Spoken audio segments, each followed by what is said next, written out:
Vous écoutez Cap sur l'épargne, le balado de la Direction générale de l'Association québécoise des retraités des secteurs publics et parapublics. Planifier sa retraite peut sembler intimidant, mais avec Cap sur l'épargne, vous avez un compagnon de route pour rendre ce processus à la fois simple et stimulant. Notre balado est là pour vous guider à travers toutes les étapes des premières économies à la transition vers une retraite bien méritée. Bonjour tout le monde, bienvenue à ce premier épisode du balado Cap sur l'épargne. Aujourd'hui, je reçois Philippe Guèvremont, qui est spécialiste sur les mécanismes et les stratégies d'optimisation des sources de revenus à la retraite chez Retraite Québec. Salut Philippe. Salut, William.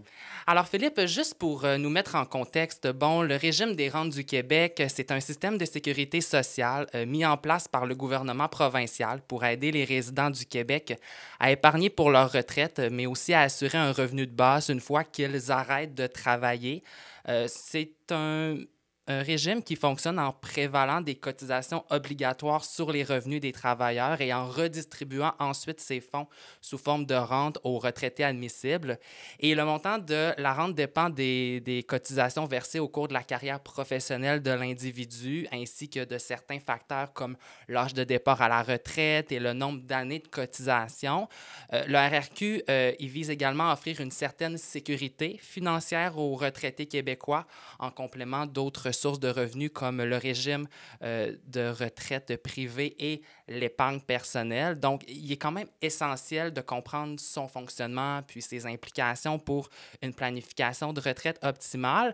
Et moi, ce que j'aimerais savoir, c'est que, là, on est en période d'inflation persistante.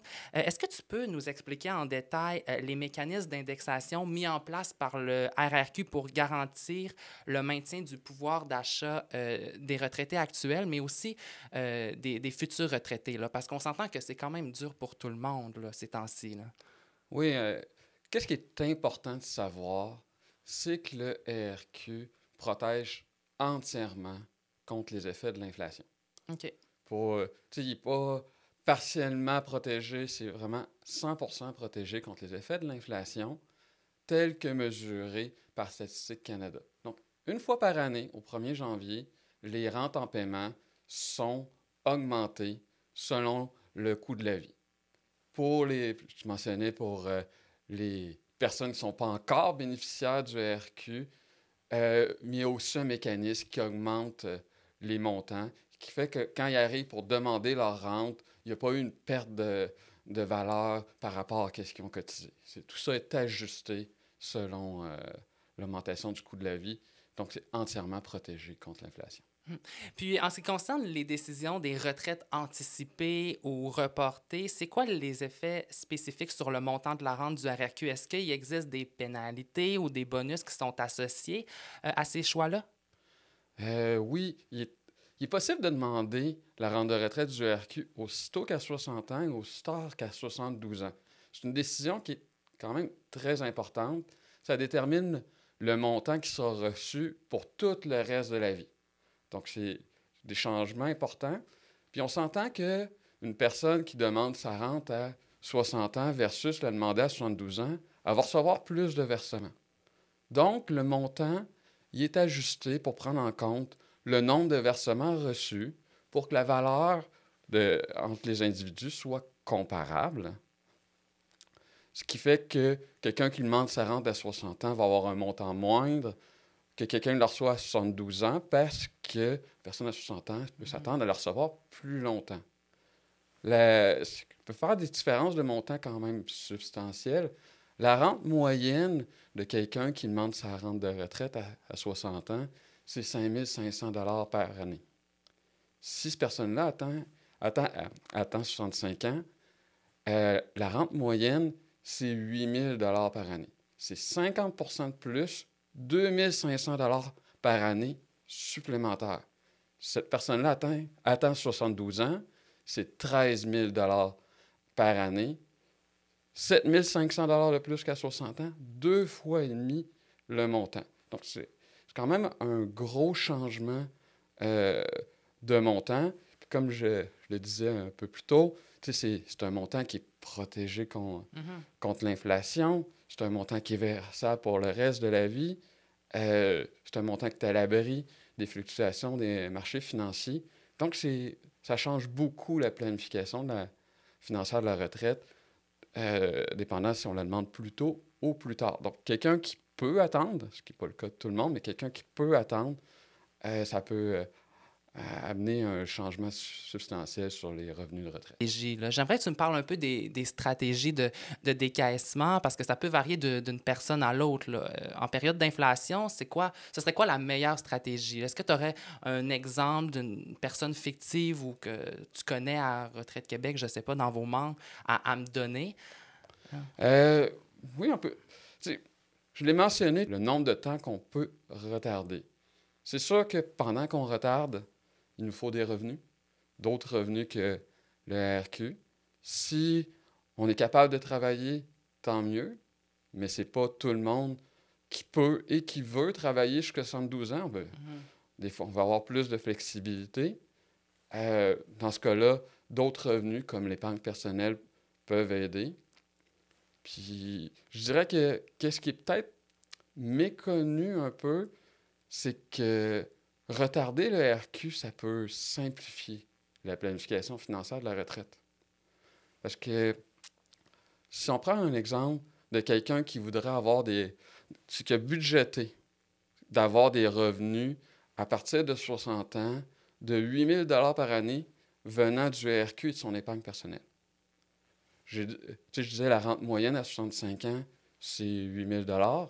Donc, ça demande son RQ à 65 ans. De 65 ans, puis pour le reste de sa vie, elle a 8 000 $ par année. Donc, cette portion-là est correcte. Puis de 60 à 64 ans, elle peut décaisser son épargne personnelle. Puis là, quand il y a le temps de planifier, 8 000 $ par année pendant 5 ans, de 60 à 64 ans, 8 fois 5, 40, besoin d'épargner 40 000 $ à 60 ans, c'est assez simple. Mais si la même personne décide de demander sa rente à 60 ans, mais là, je mentionnais le montant moyen, c'est 5 500 $. Donc, elle a 5 500 $ pour le reste de sa vie, mais il faut qu'elle complémente avec 2 500 $ de son épargne personnelle pour le reste de sa vie. C'est combien de temps, ça, le reste de sa vie? C'est pas mal moins clair.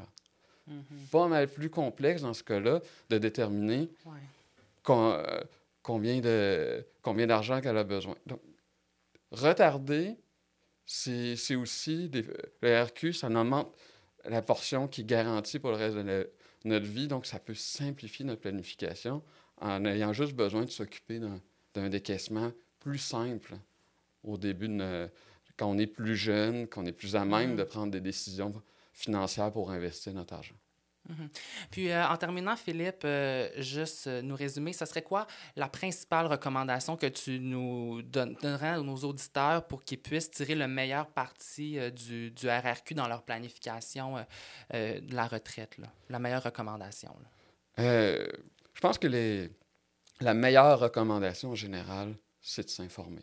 Ils font déjà une très bonne étape en écoutant ce balado. Oui, en effet, on est là pour ça. Mais s'informer de sources fiables, ils peuvent aller voir le site Internet de Retraite Québec, qui est une mine d'informations sur les RQ, bien sûr, ainsi que sur les régimes de retraite du secteur public, comme le REGOP. Ils vont y trouver de l'information, des outils de simulation comme Simul-Retraite, Simul-R. Ils peuvent aussi accéder à leur dossier, ce qu'on appelle « Mon dossier », pour avoir des relevés de participation du RQ pour voir le montant qu'ils ont accumulé, puis qu'ils pourraient s'attendre à avoir à la retraite, ou leur relevé de participation des régimes de retraite du secteur public. Donc, beaucoup d'informations sur le site Internet. Bien sûr, la planification financière de la retraite, c'est un sujet complexe. Donc, ils peuvent aussi regarder pour se faire accompagner par des professionnels du milieu financier, dûment accrédités avec l'Autorité des marchés financiers.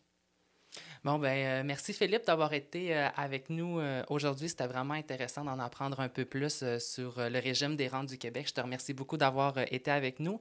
Et puis, quant à nous, on se retrouve pour un prochain épisode du balado Cap sur l'épargne. Merci à vous. Ce balado est une réalisation de la Direction générale de l'Association québécoise des retraités des secteurs publics et parapublics.